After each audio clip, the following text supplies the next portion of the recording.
Welcome back to my channel Dolly Karmakar blog. দেখে নাও দুপুরবেলার কী menu.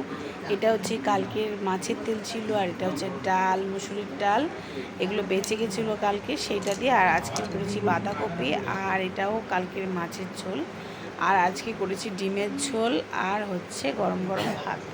এইটাই আজকে আমাদের দুপুরবেলার মেনু বন্ধুরা। তো ভালো লাগলে একটা সাবস্ক্রাইব করে দেবে আমার চ্যানেলটাকে। দেখে নাও ডিমের ঝোলটা, দেখে নাও। এখানে হচ্ছে লাল লাল ডিমের ঝোল বানিয়ে ফেলেছি দুপুরবেলা, আর বাঁধাকপি আর আলু ভাজা। আজকে আমি এটা রান্না করেছি। আর এগুলো হচ্ছে কালকের তরকারি ছিল একটু বেশি, তা সেইগুলোই আমরা বেঁচে গেছে। তা কী করবো, খেয়ে তো নিতে হবে, ফেলে তো দেওয়া যাবে না। তাই দেখো, আর এখানে হচ্ছে থালাটা সাজিয়েও নিয়েছি ভালো করে। দেখো, এখানে হচ্ছে আলু ভাজা, এখানে হচ্ছে মাছের তেল, আর এখানে হচ্ছে ডিমের ঝোল, আর এখানে গরম গরম ভাত।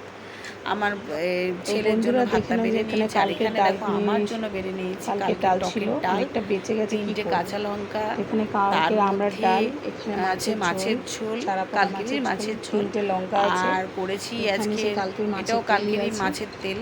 আজকে করেছি এখানে হচ্ছে বাঁধাকপি আর গরম গরম ভাত, আলু ভাজা। আর আমি ডিমটা নিয়ে নিই বন্ধুরা, ডিমটা আমি খাবো না বলে ডিমটা নিয়ে নিই। এত কিছু তরকারির পর আর কি ডিম খেতে ইচ্ছা করে, সেটা তোমরা বলো। আজকে ডিম করেছি, আর বাঁধাকপি করেছি, আলু ভেজেছি, আর ভাত। কিন্তু আমি ডিমের ঝোল খাইনি, কারণ কি এত কিছু পদ আছে আর ইচ্ছা করে। আর আমি এখন খেতে বসে পড়েছি, তোমাদের তো দেখিয়ে দিলাম কি কি খাচ্ছি।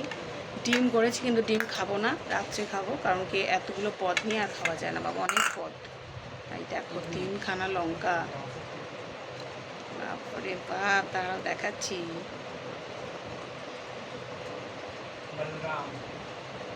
এই দেখো 3খানা লঙ্কা।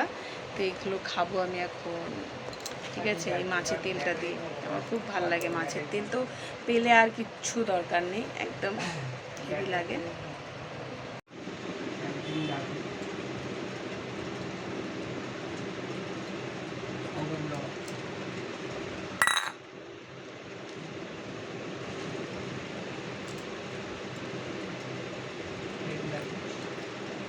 দেখো এখানেও 2টো লঙ্কা আছে।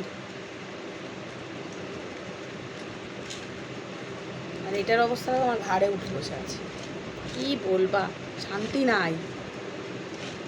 যাদের ঘরে এরকম আছে তারা জ্বালায় না তোমাদেরকে, আমাদের তো জ্বালায় এরকম। কি করা যাবে, ভালো লাগে তাই না।